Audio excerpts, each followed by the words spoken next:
Marcus Tullius Cicero lahir pada 3 Januari 106 sebelum Masehi di Arpinum, kota kecil di Italia. Ia berasal dari keluarga yang cukup mapan, meskipun bukan dari kalangan kelas atas. Cicero termasuk novus homo, yaitu orang pertama di keluarganya yang berhasil masuk ke jabatan tinggi pemerintahan. Sejak kecil, Cicero dikenal sangat cerdas. Ia belajar di Roma dan Yunani, mempelajari retorika, filsafat, dan hukum. Semua pelajaran itu membentuknya jadi pengacara dan orator hebat.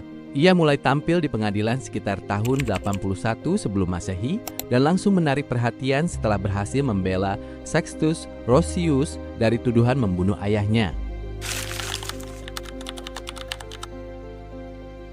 Setelah sukses sebagai pengacara, Cicero mulai terjun ke dunia pemerintahan. Pada 75 sebelum Masehi, ia jadi quaestor di Sisilia. Lalu pada 66 sebelum Masehi, ia jadi praetor atau hakim tinggi di Roma. Saat itu ia memberi dukungan terbuka ke Pompei yang dipercaya untuk memimpin perang melawan Mithradates ke-6. Pidatonya cukup berani karena ia menentang kelompok aristokrat dan ini mempererat hubungannya dengan Pompei. Tahun 63 sebelum Masehi, Cicero terpilih jadi konsul jabatan tertinggi di Republik Roma bersama Gaius Antonius. Saat itu situasi negara sedang genting karena ada ancaman kudeta dari Catilina, seorang politisi ambisius. Cicero ambil langkah tegas, menghadapi konspirasi Catilina. Sebagai konsul, Cicero menghadapi bahaya besar. Catilina merencanakan pemberontakan bersenjata. Cicero berhasil meyakinkan Senat untuk mengeluarkan keputusan darurat demi menyelamatkan negara. Lewat serangkaian pidato yang dikenal sebagai Catilinarian Orations, Cicero menyerukan tindakan keras. Setelah nyaris dibunuh, ia menyampaikan pidato yang membuat Catilina kabur. Bukti-bukti disiapkan dan akhirnya para konspirator dihukum mati.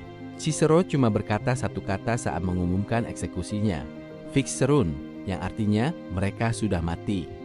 Aksi itu membuatnya dielu-elukan rakyat dan ia diberi gelar Pater Patriae atau Bapak Negara.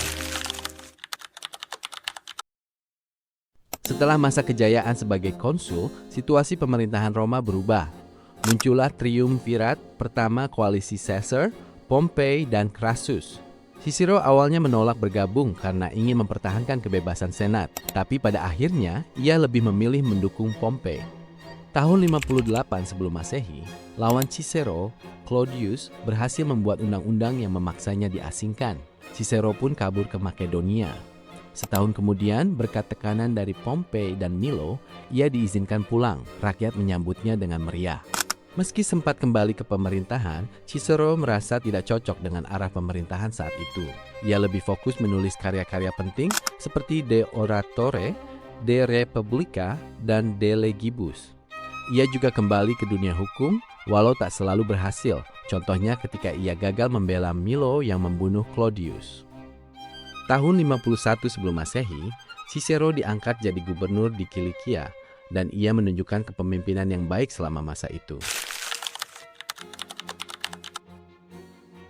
Ketika perang saudara antara Caesar dan Pompei pecah, Cicero berada di pihak Pompei secara prinsip. Namun, ia memilih tinggal di Italia dan sempat mencoba menengahi dengan mengusulkan Caesar untuk mundur. Sayangnya ditolak. Setelah Cicero menang, Cicero mundur dari pemerintahan aktif dan menghabiskan waktu menulis. Salah satu momen penting adalah setelah pembunuhan Caesar pada 15 Maret 44 sebelum Masehi. Sebenarnya Cicero tidak terlibat dalam konspirasi pembunuhan, tapi ia mendorong agar para pembunuh Caesar diberi amnesti. Kembali ke Roma, ia mulai menyerang Marcus Antonius lewat serangkaian pidato Philippica sebanyak 14 kali antara tahun 44 sampai 43 sebelum Masehi. Strateginya mendukung Octavianus untuk melawan Antonius. Selama masa penulisan karya-karyanya, Cicero merumuskan konsepsi yang menjadi ciri khasnya, pemerintahan campuran. Ia berpegang pada tradisi Yunani Roma kuno yang idealkan campuran bentuk pemerintahan untuk menjaga keseimbangan kekuasaan. Dalam De Legibus misalnya, Cicero menegaskan bahwa semua undang-undang kita harus disesuaikan dengan bentuk pemerintahan campuran yang telah direkomendasikan.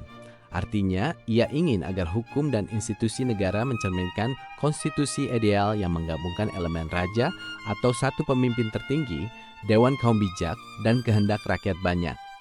Ia percaya keseimbangan tiga unsur itu saling mengawasi agar tidak terjadi penyalahgunaan kekuasaan oleh salah satu pihak.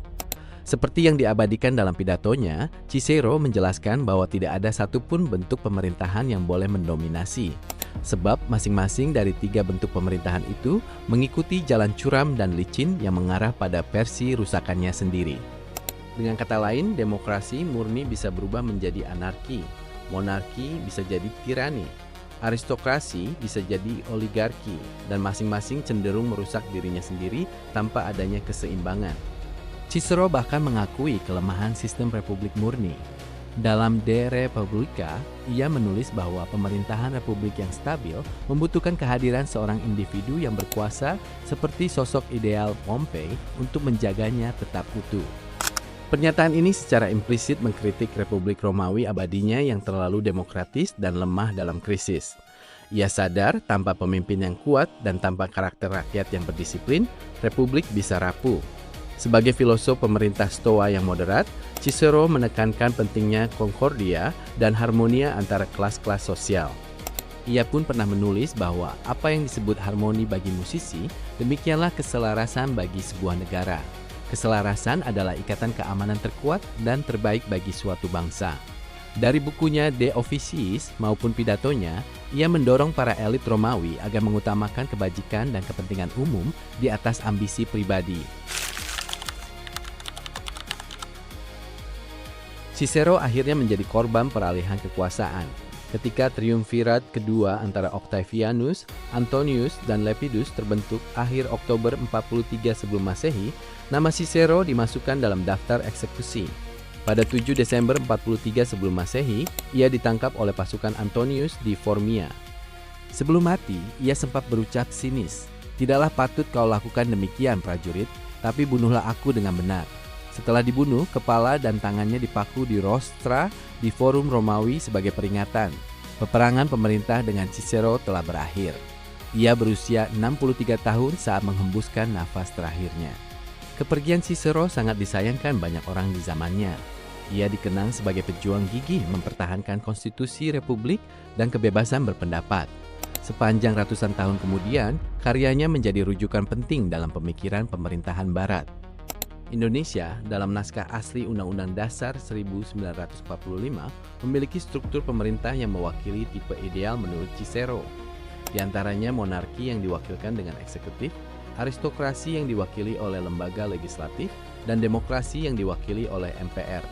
Sayangnya, tipe ideal itu kemudian menjadi hancur setelah amandemen Undang-Undang Dasar ketiga tahun 2001 yang menghilangkan peran MPR sebagai mandataris rakyat. Kami ingin